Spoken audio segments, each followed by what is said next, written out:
The storm is coming. Actually, it's already here. Stormy Daniels began testifying this morning, and you have to wonder throughout it what Donald Trump was thinking.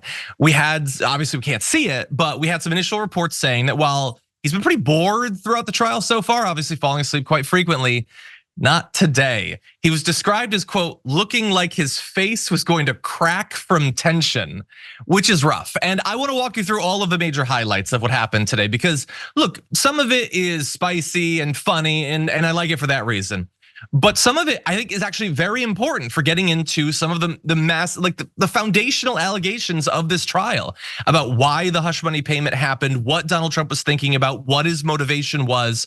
Was it a personal thing? Was it a thing having to do with the election? I think there's a lot of that here. So first we had a funny moment where she described him emerging from his hotel suite wearing silk or satin pajamas like Hugh Hefner. She asked him to change and he returned in more standard dress clothes, which already should be a pretty strong signal to Donald Trump at the time that this is not supposed to go in the direction he wanted. She was there to talk business. She asked you to change. No should mean no, but anyway, Maggie Haberman, who was live tweeting the proceedings, said that Trump looked angry during much of this. He doesn't like feeling or appearing weak or powerless, but that was what was on offer today. He was not allowed to say anything. He also is not allowed to tweet, the wrong sort of stuff about her. So he was really put in a difficult position here. And the whole time, everyone's trying to figure out what are the jurors thinking about Stormy Daniels' testimony. A lot of people were saying she was kind of going on at length and maybe like distracting herself. That could reflect poorly. Some of the stuff she was saying that was very embarrassing of Trump could theoretically lead to the jurors becoming a little bit sympathetic towards Donald Trump. But they also described her as having a near photographic memory, that she could remember almost everything about Trump's suite and his clothing, the nature of the conversation. He apparently asked about the business aspects of her industry. Remember, this meeting was supposed to be about business. He asked about unions, residuals, health insurance, as well as about STD testing, which I'm sure she must have loved that question in the moment. Trump is a well-known germaphobe, we're reminded. She was asked, by the way, if they had sex without a condom, and she goes on eventually to say that they did. In any event, I wanna get to some of the biggest individual moments.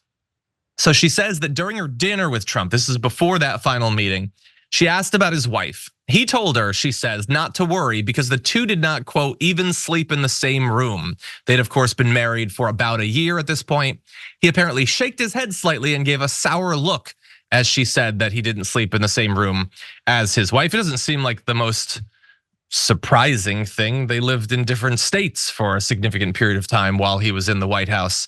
And I also just wanna add this before we get into our first bit of discussion. Stormy said that Trump told her she reminded him of his daughter, presumably Ivanka, quote, she's smart and blonde and beautiful and people underestimate her as well. Now look, you could say he loves Ivanka. He sees things in her that he likes in Ivanka, and he's saying she's underestimated like Ivanka. And like, I like that, the idea that she's underestimated. A lot of the reaction to her testimony was saying she seems to have not only a photographic memory, but a great like attention to detail. And also she talks about her long experience, not only as an actress, but as a writer and a director and being in all sorts of areas of the business. That's why she wanted to have the business meetings with him. But then you remember that like allegedly, he only like pretended to be interested in doing business with her so that he could sleep with her. So if the Ivanka thing is genuinely about her being underestimated, he's underestimating her. He doesn't care about the business at all. He just wants to hook up with her. And so that's sick. Now there's another interpretation of the thing about Ivanka that's theoretically a little bit sicker, but Trey, I want your initial thoughts. Yeah, well, I mean, I feel like oh, that could be sweet. Say something like that about your daughter and that, but people, it isn't by itself weird to say that type of thing to invoke your daughter's name necessarily, but it is weird if you then like pull your junk out, which is what he did. That's how I feel about it. Like, I don't feel like you can interpret it really in a much more innocent context, but maybe that's just me. But this whole thing is so I have to keep reminding myself that as ridiculous as all this is, it is like a genuinely significant historical event. You know what I mean? Like this is going to be like written about and stuff, and who knows what else. Like they're going to be like an Aaron Sorkin like movie, like courtroom drama, but about this. You know what I mean? Which would be wild, like A Few Good Men style, like heavily dramatic courtroom scene. But it's about but it's about Jack Nicholson's wiener, and he keeps like falling asleep and farting and stuff the whole time. Like, it's hard to, what kind of tone do you strike if you're trying to make a movie about this? You know what I mean? It's like, Man, the whole reality is atonal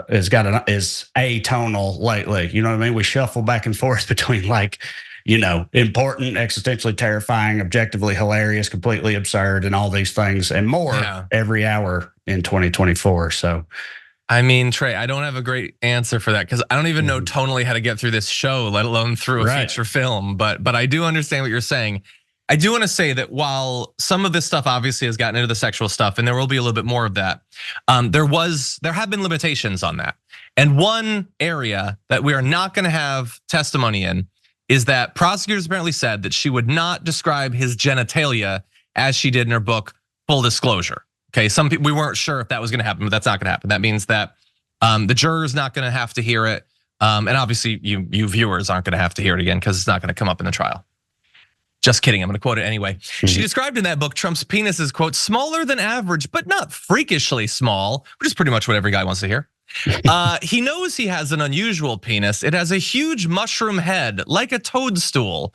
I lay there, annoyed that I was getting blanked by a guy with Yeti pubes and a blank like the mushroom character in Mario Kart.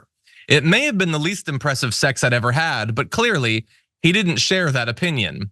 And you know what? I'm glad that they're not going to be, I mean, obviously I read it to mostly bother people who watch the show, but I'm glad that they didn't read that because I don't know that it's necessarily that important for the jury to know that. And honestly, like, it could potentially lead to some sympathy because that sounds pretty bad. It's not just descriptive, it's sort of mocking. And look, she went through a terrible ordeal as a result of interacting with Donald Trump. But still, I'm not sure that people necessarily needed to know that. But that's it. Any quick comment on that?